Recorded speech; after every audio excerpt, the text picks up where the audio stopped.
먼저 저희 영상이 어떤지 한번 먼저 보여드리고 또 다음 이야기를 나눠보도록 하겠습니다.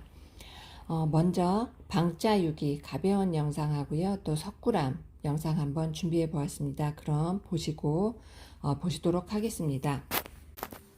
네, 잘 보셨나요? 네. 그러면 이제 이야기를 또 이어가도록 하겠습니다.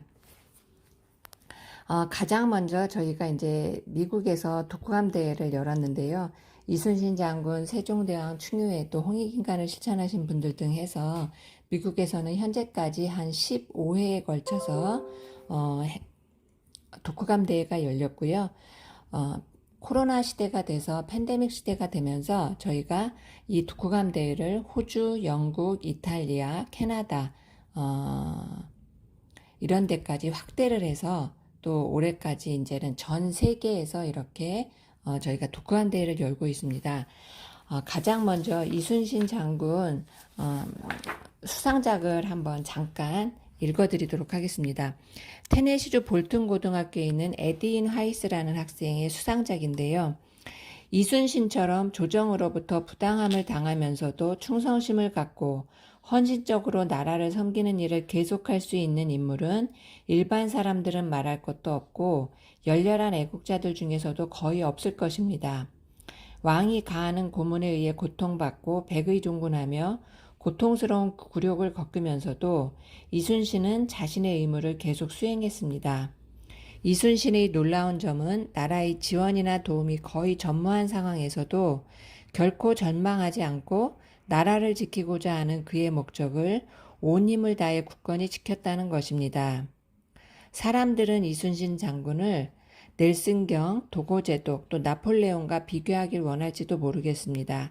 하지만 이순신 장군은 넬슨경과 같은 부적절한 행동이 없었고 도고제독처럼 조국의 영토 팽창을 위해서 싸운 것도 아니고 나폴레옹처럼 스스로의 권력을 위해 획득하기 위해 싸운 것도 아닙니다. 이순신 장군은 이제 한국의 영웅일 뿐만 아니라 인종, 민족에 상관없이 모든 사람들이 배우고 존경해야 하는 영웅입니다. 이렇게 표현을 하였습니다. 그래서 이순신 장군 책자 같은 경우에 미국 공군사관학교에서 또한 이렇게 교재로 사용이 되어 오고 있습니다. 그리고 또 이제 세종대왕 책자를 이제 펴는데요. 저희 영상을 보셨던 한글 영상과 함께 세종대왕에 대한 영상을 보셨던 루마니아 출신의 30대 변호사 영국 분이신데요. 그분은 이렇게 표현을 하였습니다. 백성에게 손과 눈을 주다니 하나의 예술작품이라고나 할까요? 인간은 성취감을 느끼기 위해서 일을 합니다. 그러나 세종대왕은 자신의 성취감을 위해 한글을 만든 것이 아니라 다른 사람들이 삶에 성취감을 찾을 수 있도록 헌신하였습니다. 미켈란젤로도 성당에 그림을 그릴 때 눈이 멀 정도로 하였습니다. 그러나 그는 돈을 위해서 그림을 그렸습니다. 세종대왕은 내가 없는 분이며 그의 업적은 너무나 위대해 전설적이며 믿기 어려울 정도로 대단합니다. 이렇게 표현을 하신 분도 있고요. 또 어떤 분은 다른 사람, 많은 사람의 눈을 떠주기 위해 자신은 눈이 멀었던 정말 내가 없는 그런 사람이다. 이렇게 표현을 하기도 하였습니다. 네, 감동적이죠?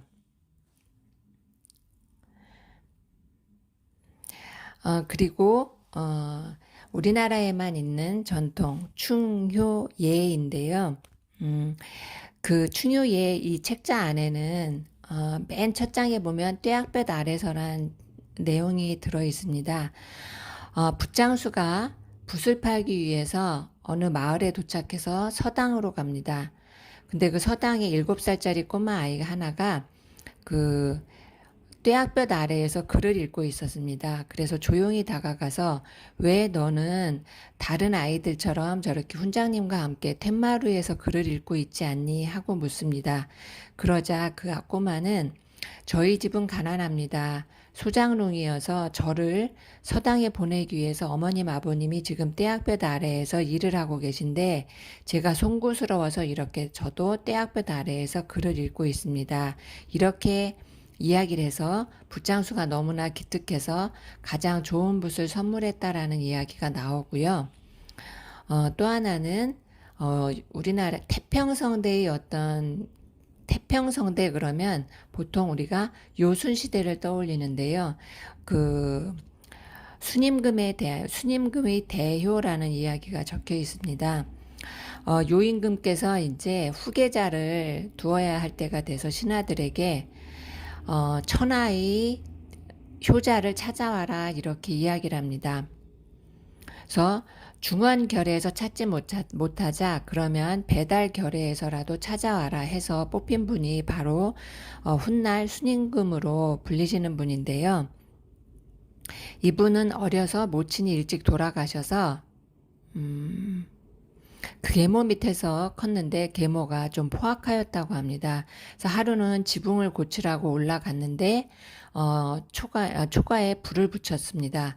근데 미리 그것을 알고 다른 사다리를 준비했었기 때문에 살아 내려오고, 또 하루는 우물을 파라고 했는데 흙으로 덮어버렸습니다. 근데 빠져나올 구멍을 따로 파 놓았기 때문에 이렇게 살아나오니까 아이고 얼마나 힘들었을까요. 하지만 이분은 그 마당에 무궁화를 심어 놓고 무궁화가 아침에 피었다가 저녁이면 시드는 것을 보고 그때마다 부모님과 함께할 세월이 길지 않음을 떠올리면서 효를 되새기면서 그렇게 효를 실천하셨다고 합니다.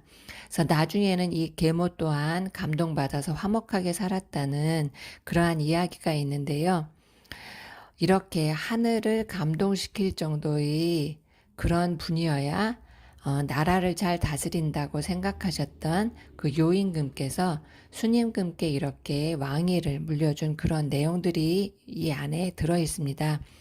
그래서 이 책을 읽으셨던 한 의사분이 다음 날 아침에 오셔서 나 또한 의사가 되기 위해서 부모님이 희생이 되어서 내가 의사가 되었는데 그것을 까맣게 잊고 살았다. 그것을 이렇게 되살려준 이 책에 너무 감사해서 이렇게 인사를 한다. 이런 말을 하시기도 하였습니다. 그래서 어떤 또 외국 학생 같은 경우에는 나는 K-팝, K-드라마, 또 한국의 음식을 사랑했었다. 하지만 이 책자를 읽고 이제는 한국의 전통과 가치도 사랑하게 되었다. 나 또한 효도하는 삶을 살 것이고 또 내 자식에게도 효도를 가르칠 것이다. 그리고 타인에게 무관심한 삶을 지금까지는 살았지만 이제부터는 타인을 배려하는 그런 삶을 살도록 노력하겠다. 이러한 내용을 얘기하고 있습니다. 그래서 여기 이 슬라이드에서 보듯이 충효의 대부분의 이야기들이 실제로 있었던 이야기이며 현실의 사람들이 이토록 이타적일 수 있다는 것이 정말 감동적이다. 이렇게 이야기를 하고요.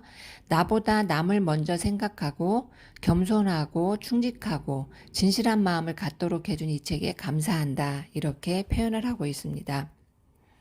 그래서 한국의 고귀한 품성으로 홍익인간, 경천승조애인, 충효의 정신을 알리고 있는데요.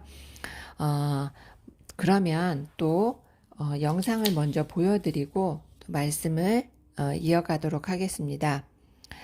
천문학 영상과 조선 영상 준비해 보았습니다.